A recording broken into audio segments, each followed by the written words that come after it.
Hello guys, कैसे हो आप सब? आई होप सब अच्छे होंगे। आज लेके आई हूँ मैं दुर्गाष्टमी क्या क्या किया जाता है, क्या नहीं किया जाता, वो सब आज मैं बताऊँगी। तो ये आश्विन मास की शुक्ल पक्ष की अष्टमी को दुर्गाष्टमी कहते हैं। दुर्गाष्टमी के रूप में मानते हैं इसको। इस दिन दुर्गा जी की पूजा करना का विधान है। भगवती को उबले हुए चने, हलवा, पूरी, खीर आदि का भोग लगाया जाता है। पश्चिमी बंगाल में शक्ति को अधिक मान्यता दी जाती है। वहाँ बहुत बड़ा उत्सव मनाया जाता है। इस दिन देवी की जोत करके कन्याओं को भोजन कराती है।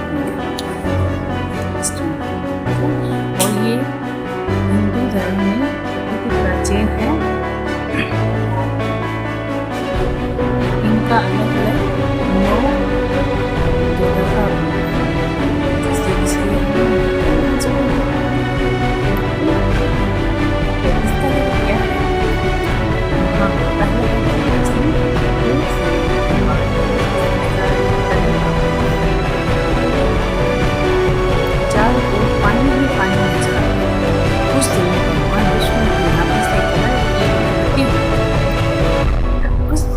कमल से ब्रह्मा जी की उत्पत्ति हुई। इसके अतिरिक्त भगवान विष्णु के कानों से कुछ मेल निकला। उस मेल से मधु और केटव नाम के दो राक्षस बन गए। मधु और केटव ने जब चारों ओर देखा तो उन्हें ब्रह्मा जी के अतिरिक्त कुछ भी दिखाई नहीं दिया। वे ब्रह्मा जी को देखकर उन्हें अपना भोजन बनाने के लिए दौड़े। तब ब्रह्मा जी ने भयभीत होकर भगवान विष्णु की स्तुति की। ब्रह्मा जी की स्तुति से विष्णु भगवान के मुंह खुले और उनकी आंख में निवास करने वाली महामाया हो। भगवान विष्णु के जागते ही मधु और केटव से युद्ध करने के लिए कहते हैं। यह युद्ध अंत में महामाया ने महाकाली का रूप लेकर दोनों राक्षसों की बुद्धि को बदल वह दोनों असुर भगवान विष्णु से कहने लगे, हम तुम्हारे कौशल से बहुत प्रसन्न हैं। तुम जो चाहो मांग लो। विष्णु भगवान से कहते हैं मधु के केटव कि तुम जो चाहो मांग लो, हम अति प्रसन्न हैं। तो भगवान विष्णु ने कहा, यदि तुम कुछ देना चाहते हो तो यह वरदान दो कि दैत्यों का नाश हो जाए। उन्होंने तथास्तु कह दिया। अज्ञान तो अज्ञान ही होता है। इस प्रकार महाबली दैत्यों का नाश हो गया। और दूसरा है महालक्ष्मी। प्राचीन काल में महिषासुर नाम का एक दैत्य, उसने समस्त राजाओं को हराकर पृथ्वी और पाताल पर अधिकार कर लिया। स्वर्ग पर अधिकार करने के लिए उसने देवताओं पर चढ़ाई कर दी। देवताओं ने अपनी रक्षा के लिए भगवान विष्णु को भगवान शंकर की स्तुति की। उनकी स्तुति से भगवान शंकर और भगवान विष्णु के प्रसन्न हुए। उनके शरीर से एक देव पुंज निकला, जिसने महालक्ष्मी का रूप धारण किया। इन्हीं महालक्ष्मी ने महिषासुर दैत्य को युद्ध में पराजित कर देवताओं को कष्ट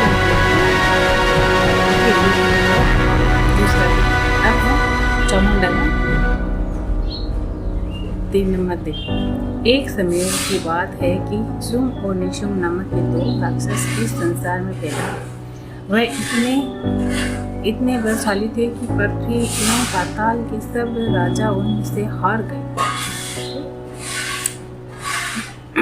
हार गए। जब उन्होंने स्वर्ग पर चढ़ाई कर दी, देवताओं ने भगवान विष्णु की स्तुति की। उनकी स्तुति करने पर विष्णु जी के शरीर से एक ज्योति प्रकट हुई। जो चामुंडा थी वह बहुत ही रूपवान थी। उनके रूप पर मधु होकर सुम और निशुम ने सुग्रीव नाम का दूत देवी के पास भेजा कि वह हम दोनों से किसी एक के साथ शादी कर ले। उस दूत को देवी ने वापस भेज दिया कि जो मुझे युद्ध में परास्त करेगा उसी के साथ शादी करूंगी। उन दोनों ने पहले युद्ध के लिए अपने सेनापति धूम्राक्ष को आक्रमण के लिए भेजा। धूम्राक्ष सेना सहित मारा गया। इसके बाद चंडमुंड लड़ने आए। चंडमुंड भी देवी द्वारा मारे गए। अब रक्तबीज लड़ने आया। उसके शरीर से रक्त की एक एक बूंदे जमीन पर गिरने से वीर पैदा हो जाते हैं, उसको वो बताने। इस पर देवी ने रक्तबीज के शरीर से निकलने खून को अपने खप्पर से लेकर पी गई। इस प्रकार रक्तबीज भी अंत में निशुम लड़ने आए और देवी के हाथ मारे गए। तभी देवता दैत्यों की मृत्यु से बहुत दुखी हुए। अब है 14 योग माया।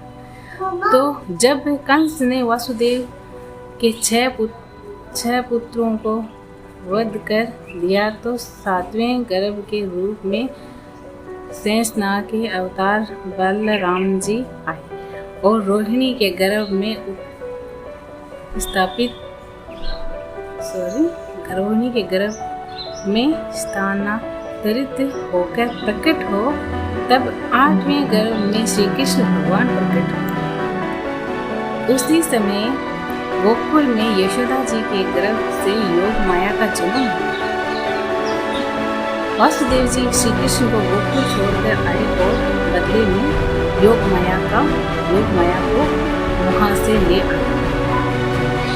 जब कंस ने कन्या रूप योग माया को भटकर मारना चाहा तो वह उसके हाथ से छूटकर आकाश में चली गई और देवी का रूप धारण कर लिया।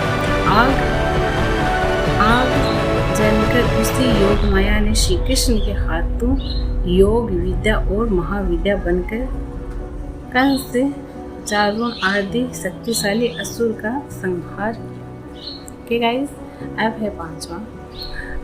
एक बार विप्रचित नाम के असुर ने बहुत से कुक्रम करके पृथ्वीवासियों और देवलोक में देवताओं का जीवन दूर कर दिया। देवता और पृथ्वीवासियों की प्रार्थना पर दुर्गा देवी ने रक्तदंती नाम से अवतार लिया। देवी ने विप्रचित आदि असुरों का रक्तपान करके मर्दन कर डाला। देवी के रक्तपान करने के कारण इसका नाम रक्तदंतिका पड़ गया। अब 6वां। एक समय की बात है कि पृथ्वी पर सूखा पड़ गया। 100 वर्ष तक वर्षा नहीं हुई। चारों ओर सूखे के कारण हाहाकार मच गया। वनस्पति सूख गई। उस समय वर्षा के लिए मुनियों ने मिलकर भगवती देवी की उपासना की। तब माँ जगदम्बिका ने पृथ्वी पर शाकुंतली नाम से स्त्री रूप अवतार लिया और उनकी कृपा से पृथ्वी पर जल की वर्षा हो गई। इससे पृथ्वी के समस्त जीव जंतु और वनस्पतियों को जीवन दान मिला। अब है 7वां, श्री दुर्गा देवी। एक बार दुर्गम नाम के राक्षस के अत्याचारों से पृथ्वीवासी पाताल निवास एवं देवताओं में हाहाकार मच गया। ऐसी विपत्ति के समय भगवान की शक्ति दुर्गा ने अवतार लिया। दुर्गा ने दुर्गम राक्षस को संहार करके पृथ्वी के रहने वालों तथा देवताओं को इस विपत्ति से छुटकारा दिलाना दिलाया। दुर्गम राक्षस को मारने के कारण ही तीनों लोगों में इनका नाम दुर्गा देवी प्रसिद्ध हो गया, इसीलिए इनका नाम दुर्गा देवी है। तो ये है 8वां जो है भ्रामरी। एक बार अरुण नाम के असुर के अत्याचार इतने बड़े कि वह स्वर्ग में रहने वाले देवी पत्नियों के सतीत्व को नष्ट करने की कुचेष्टा करने लगा। अपने सतीत्व की रक्षा के लिए देवी पत्नी ने भौरे का रूप धारण कर लिया और देवी से अपने सतीत्व की रक्षा के लिए प्रार्थना करने लगी। सब स्थान देव पत्नियों को दुखी जानकर उनके उद्धार हेतु दुर्गा ने भ्रामरी का रूप धारण कर अरुण असुर को सेना सहित संहार कर मार दिया। अब है 9वां जो है चंडिका का। एक बार की बात है कि पृथ्वी लोक में चामुंडा और मुंड नामक 2 राक्षस हो गए।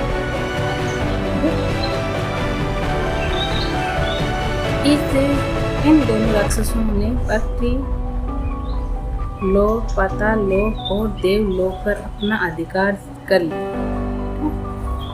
इस पर देवताओं ने दुखी होकर माता शक्ति देवी का स्मरण किया। देवताओं की स्तुति से प्रसन्न होकर देवी ने चंड-मुंड राक्षस का विनाश करने के लिए चंडिका का रूप अवतार किया। चंड-मुंड को मारकर संसार का दुख दूर किया चामुंडा ने।